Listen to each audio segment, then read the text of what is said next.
Well, this episode added quite a bit. Not as much as episode 3, but still about as much as episode 4. Also, there will be very minor thematic spoilers for later books in this video, so you've been warned. We start off with Annabeth and Grover, this time surveying the damage and realizing that their escapades last episode are going to cause them a bit of trouble. Namely, they cannot use public transit this time. What's most important here is that we see the three fates weren't cut from the show like many fans thought. They were just moved to this point in the story. So book readers know whose life is getting cut here. And I suppose it makes sense that this event is what sealed book readers know whose fate, given that Percy has accepted himself a bit more and Annabeth has grown fond of him.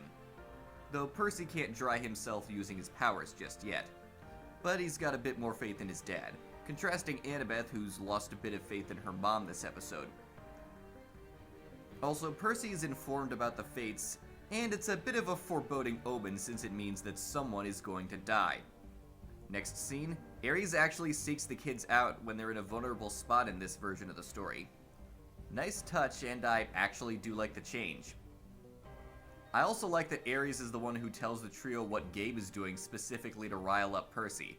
Also, speaking of things I love about Ares in this adaptation, I love the modern day update to the story that Ares starts fights on Twitter.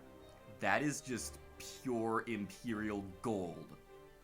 But the most important addition to this scene is that Ares brings in a theme that isn't introduced in the books until at least book 3, and isn't explored in full until book 4. The gods all kinda hate each other and constantly fight and backstab one another. Ares is on board with this, so the god of war promises to get the trio to the underworld if they retrieve the shield, and he takes Grover as insurance. This is another interesting change from the book since it gives Grover the chance to try and find some common ground with Ares and get him to reveal what he knows about the Lightning Thief, something that Grover claims to have done. This is quite the addition and could play into the mystery of who the thief is nicely. But we'll just have to wait and see. Anyways, Percy and Annabeth go to Waterland, find out it's made by Hephaestus, go to the Thrill Ride of Love. They see how crappy the life of the Forge God has been. Percy uses his water powers for the first time to get them out of a gym. They find the shield, but one of them needs to sit in a gold chair trap to get it. Percy volunteers, saying Annabeth is more qualified for the quest. Only this time, there's no trickery in him. I love the detail that Percy doesn't even have to ask for Annabeth to tell him that she's going to save his mom, and also come back for him later if possible. So, Percy gets in, Annabeth immediately tries to get him out, Hephaestus himself shows up telling her it's useless, and he tries to get her to give up, even opening up a way out for her, but Annabeth tells him no. And then we get my favorite part of this episode. Annabeth tells Hephaestus that she knows that the gods, Athena included, are all about backstabbing, power, and glory, but Percy isn't. He's genuinely selfless, and she's grown to like him for that.